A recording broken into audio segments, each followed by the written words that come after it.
The worst thing you can do is pretend that there isn't a problem, even if you refuse to do anything about it. Don't try to tell me that it doesn't exist. Don't shush me. Don't look at the color of my skin and assume that I'm biased because of it.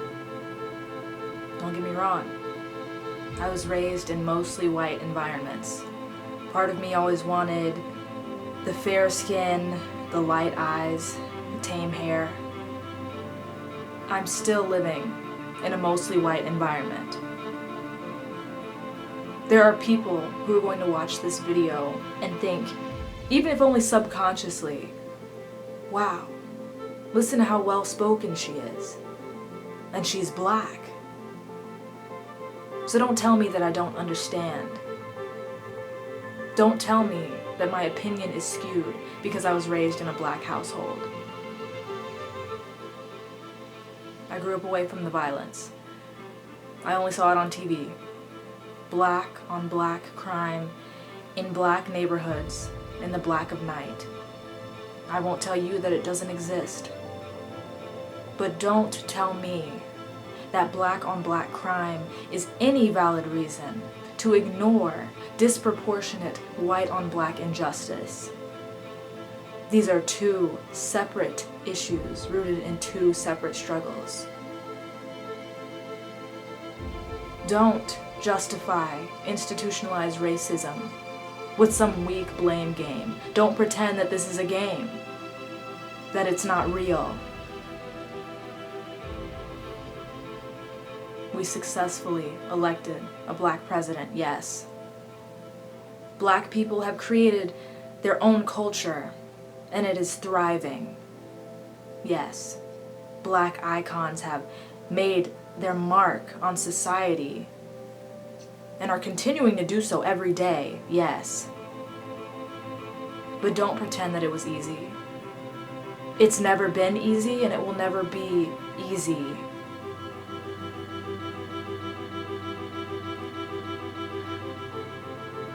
Why are thuggish black people and radical Muslim immigrants such a big fear in this country? When average Christian white citizens have killed more Americans than either of those minorities have? Why be so adamant about self-defense and the right to bear arms when a black man owning a gun, let alone holding a gun, is completely out of hand and far too dangerous to let live? Don't tell me that the majority of black citizens who died due to excessive force deserve to die. Don't tell me that they wouldn't have been killed had they cooperated. Cooperation isn't enough. Hands up are not enough. The only thing that will ever truly be enough will be to lose the melanin in our skin, or to lose our lives entirely. Next time you glare at thuggish black boys, think about where their fathers are statistically likely to be before you criticize the way they were raised.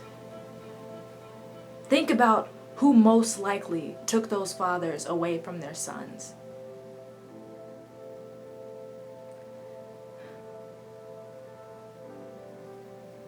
I'm not going to tell you to stop killing unarmed black men, because my words alone aren't going to do anything to that effect. Rather, I want anyone who is watching this video to understand what's happening to the future of this country. We are going to see history repeat itself if we as a society do nothing, especially if we pretend that nothing needs to be done. Don't take this as an anti-police rant. Don't take this as an anti-white rant. Save yourself the effort and don't put words into my mouth or into anyone else's mouth who takes the time to speak up about something that's bothering them. This isn't about creating a scission between white and black citizens. It's about recognizing the scission that already exists and is getting bigger so that we can take steps to close it.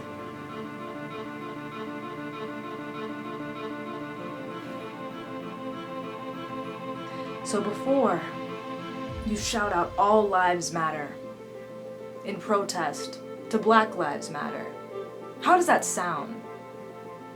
Is it really that important to you that the struggle of my people isn't recognized?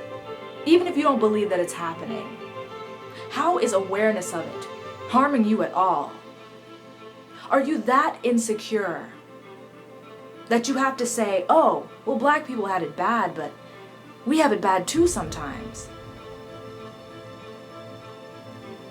There's a reason Black Lives Matter exists as a movement. The only reason that something like White Lives Matter, for example, would exist would be because, well, black people wanted to say that they were important, so we just wanted everyone to remember that we're important too.